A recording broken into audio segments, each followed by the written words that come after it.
ქართული ოცნების ხელისუფლება, რომელმაც ერთი მხრივ ფაქტობრივად გააჩერა ევროკავშირში გაწევრიანების პროცესი და გაყინა მოლაპარაკებები, მეორე მხრივ მიზეზად იშველიებს ევროკავშირში ასოცირების ხელშეკრულებით ნაკის ვალდებულებებს და ქმნის ცენტრალურ შემსყიდველ ორგანოს, რომელმაც უნდა განახორციელოს ცენტრალიზებული შესყიდვები. რა თქმა უნდა, ამას არაფერი არ აქვს საერთო სახელმწიფო ინტერესებთან. ეს არის პარადოქსული მოცემულობა და ამ ინიციატივიდანაც ჩანს, რომ არანაირი სახელმწიფო ბიუჯეტის სახსრების მიზნობრივი და რაციონალური ხარჯვა არ გეგმება, პირიქით ხდება ირაკლი კობახიძისა და მისი მთავრობის ძალაუფლების კონსოლიდაცია.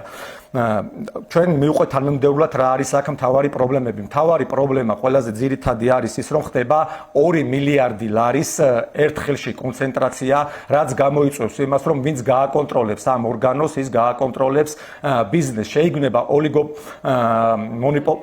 მონოპოლია, რაც გულისხმობს იმას, რომ დიდი ბიზნესები გადაყლაპავს პატარა და საშუალო ბიზნესს და ამის ხარჯზე მოხდება ის, რომ ბაზას ხელში ჩაიგდებს მთლიანად რამდენიმე მსხვილი კომპანია. ესეთი ორგანოები არსებობს დასავლეთში, მაგრამ იქ არსებობს დამოუკიდებელი სასამართლო, არსებობს დამოუკიდებელი პროკურატურა, ხდება მიუკერძოებელი აუდიტი, რაც საქართველოში ეს კომპონენტები არის მომსპარი და სახელმწიფო ინსტიტუციები არ არსებობს. ითქვა ასევე, რომ ამ ორგანოში დასაქმდებიან მაღალკვალიფიციური კადრები, ქართული ოცნების პირობებში მაღალკვალიფიციური კადრები ჩვენ კარგად ვიცით, რასაც ნიშნავს. ეს გამოჩნდა ქართული ოცნების ორგზის პრემიერ-მინისტრის ირაკლი ღარიბაშვილის შემთხვევაში, ასევე თავდაცვის მინისტრის, ეკონომიკის მინისტრის მოადგილის შემთხვევაში. ისინი კომპეტენტურები არიან კორუფციაში, ამიტომ ამ ხრივად ძალიან სოლიდური რისკები არის. კიდევ ერთი მთავარი გამოწვევა არის ის, რომ ეს ორგანო არ იქნება დამოუკიდებელი, მას ქმნის საქართველოს მთავრობა, ის იქნება საქართველოს მთავრობის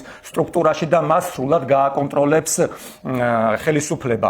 კიდევ ერთხელ ვიმეორებთ, ახლა ხდება ეკონომიკური ბერკეტების და ფინანსური ბერკეტების სრული კონსოლიდაცია ქართული ოცნების ხელში და კონკრეტულად ირაკლი კობახიძის მთავრობის ხელში.